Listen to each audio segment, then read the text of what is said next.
Psikologi transpersonal merupakan aliran baru dalam psikologi. Transpersonal mendeklarasikan diri sebagai mazhab keempat psikologi. Psikologi transpersonal merupakan aliran psikologi yang muncul pada akhir tahun 1960.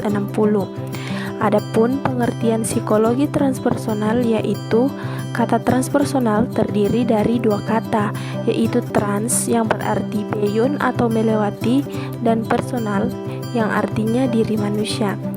Namun secara bahasa, psikologi transpersonal berarti psikologi yang mempelajari dimensi yang mempelajari diri manusia. Kemudian konsep utama manusia menurut psikologi transpersonal bahwa manusia tidak hanya mempunyai kesadaran psikofisik, psikokognitif, ataupun psikohumanistik, namun manusia juga mempunyai kesadaran yang terdalam dan tinggi sifatnya. Kemudian, menurut Lajoie dan Sapiro pada tahun 1992, mereka menyatakan bahwa psikologi transpersonal merupakan suatu ilmu yang mempelajari potensi tertinggi manusia dengan mengakui, memahami, dan merealisasikan kesatuan kesadaran spiritual dan transenden.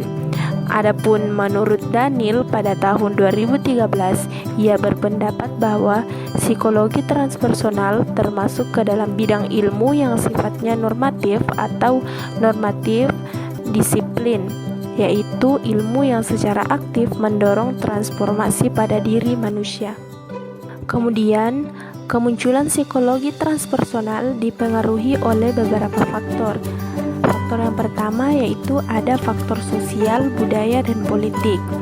Sutage berpendapat bahwa kemunculan psikologi transpersonal sebenarnya sudah diprediksi oleh Abraham Maslow, dan pada tanggal 14 September 1967 Maslow meramalkan bahwa akan munculnya aliran pemikiran baru dalam psikologi Amerika.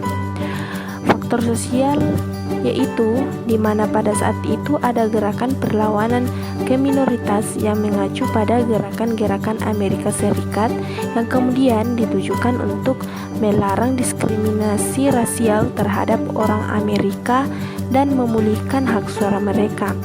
Kemudian ada faktor budaya yang dimana pada saat itu ada kaum perempuan yang meminta kesetaraan gender, dan juga ada faktor politik yaitu munculnya ketertarikan dari masyarakat Amerika terhadap spiritualitas ketimuran, dan pada saat itu psikedelik benar-benar viral dan berpengaruh pada berbagai bidang termasuk sains. Kemudian wacana psikedelik bahkan masuk ke dalam dunia akademik dan menjadi salah satu topik dari penelitian.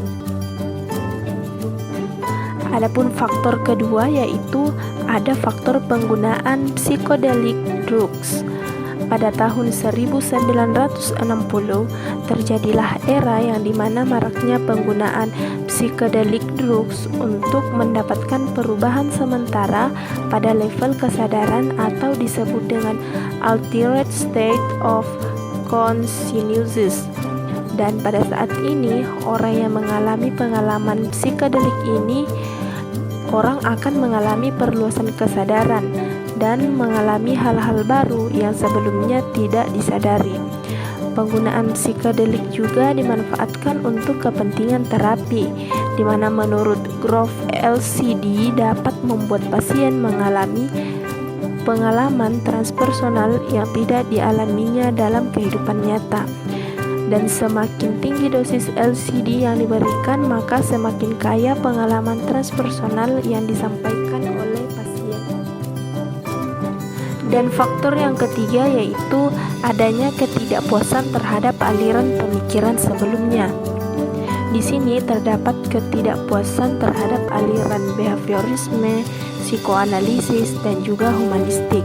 Pada saat itu, ada beberapa tokoh yang tidak puas dengan ciptaannya, seperti dengan Abraham Maslow, di mana Abraham Maslow tidak puas dengan humanistik serta perhatian Maslow yang sebenarnya bukan pada eksistensi tapi pada asensi. Dalam perjalanan hidupnya, Maslow juga menghabiskan waktu untuk menggali nilai-nilai, makna puncak atau ultimate meanings, masalah spiritual, dan teori-teori yang berhubungan dengan aktualisasi diri yang berdasarkan penelitian dari Maslow pada saat itu.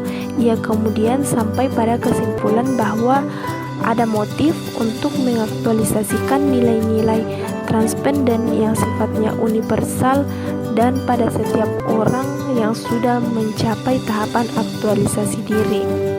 Kemudian dari temuan ini membuat Maslow ragu apakah ia akan berfokus pada human needs atau yang disebut dengan fokus pada psikologi humanistik, ataupun ia akan fokus pada yang lebih tinggi yaitu kosmos atau transhuman, atau yang kemudian menjadi fokus pada psikologi transpersonal.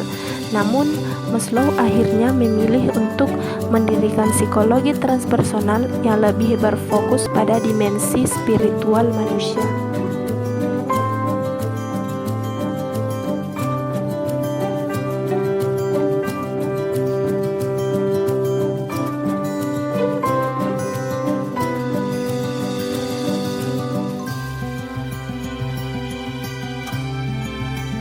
Yang pertama, Richard Maurice Bach, seorang psikiatris berkebangsaan Kanada. Ia lahir pada tanggal 18 Maret 1837. Ia dikenal dengan bukunya yang berjudul Cosmic Consciousness.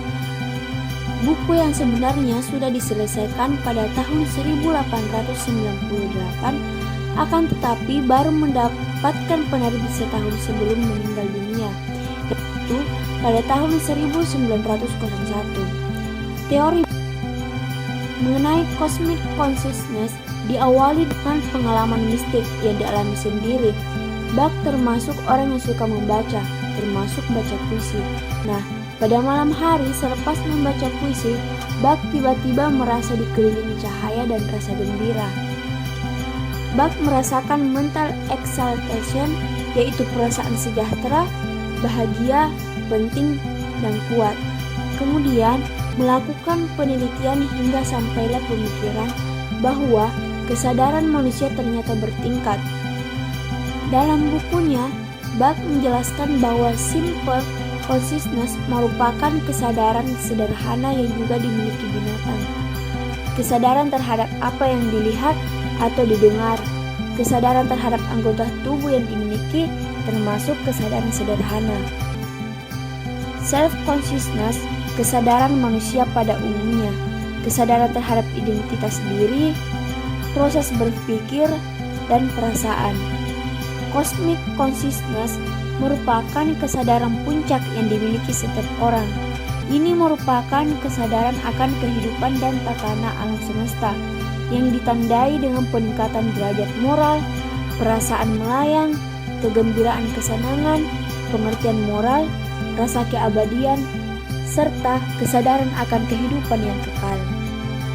Yang kedua, Roberto Assagioli, lahir di Venice, Italia pada tahun 1888 dan meninggal pada tahun 1974 dan menyelesaikan kuliahnya di University of Florence dengan disertasi mengenai psikosintesis yang sebagiannya berisi kritik terhadap psikoanalisis. Psikosintesis memahami jiwa manusia secara utuh dan holistik. Assagioli mempublikasikan beberapa artikel mengenai psikosintesis, tertarik pada masalah-masalah spiritual, dan suka menjalani yoga atau bentuk-bentuk meditasi lainnya. Assagioli termasuk salah satu jajaran pendiri dari psikologi transpersonal dan berhasil merumuskan konsep-konsep penting yang memperjelas isu-isu yang diangkat oleh psikologi personal seperti mengenai peak experience dan transpersonal manusia. Assagioli sebenarnya pengagum psikoanalisis dan Carl Gustav Jung pernah menyebutnya sebagai kandidat kuat tentang psikoanalisis di Italia. Namun, Begitu selesai doktornya, Assagioli justru mendirikan psikosintesis pada tahun 1901. Kemudian ia terkenal sebagai pencetus psikosintesis.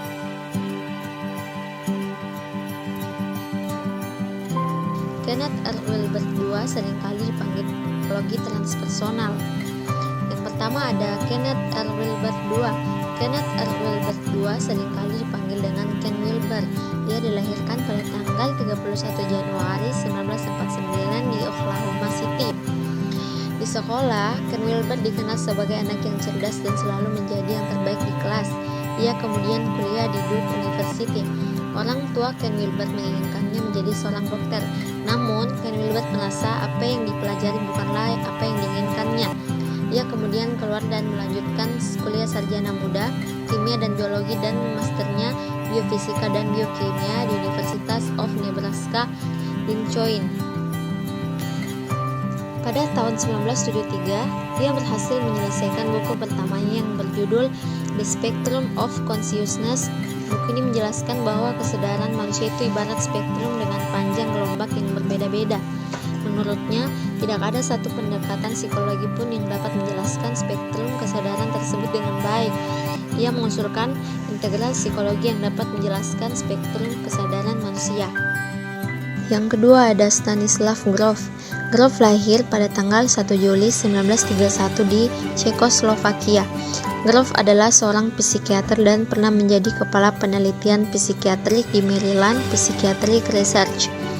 Pada tahun 1970-an, ia mendirikan sekaligus menjadi presiden International Transpersonal Association.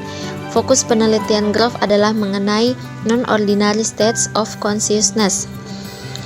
Grof pertama kali tertarik pada NOSC pada tahun 1950-an. Waktu itu ia meneliti manfaat klinis dari halusinogen LSD dan ingin mengetahui apakah halusinogen LSD tersebut bisa digunakan untuk kepentingan terapi. Yang ketiga ada Robert Frager. Frager lahir pada tanggal 20 Juni 1940. Frager mendapatkan gelar PhD pada bidang psikologi sosial dari Harvard University pada tahun 1967. Frager adalah pendiri The Institute of Transpersonal Psychology pada tahun 1975, yang kemudian menjadi Sofia University. Frager pun pernah menjadi presiden The Association for Transpersonal Psychology. Pada tahun 1981, Frager memeluk agama Islam dan menekuni psikologi sufi pada tahun 1985.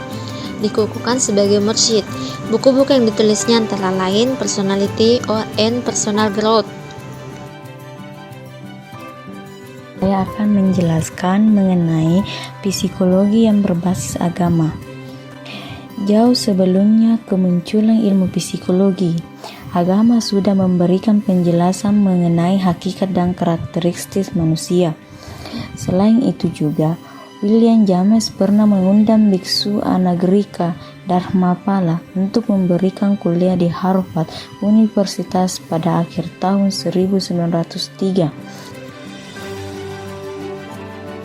Yang pertama mengenai psikologi Islam.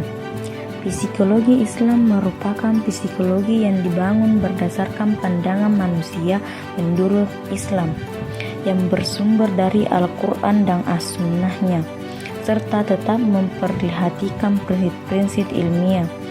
Rumusan psikologi Islam yang disepakati dalam Symposium Nasional di Universitas Muhammadiyah Surakarta adalah corak psikologi yang berlandaskan citra manusia menurut ajaran Islam yang dipelajari keunikan dan pola perilaku manusia sebagai ungkapan interaksi dengan diri sendiri, lingkungan sekitar, dan alam kerohanian yang bertujuan sebagai untuk meningkatkan kesehatan mental dan kualitas keagamaan.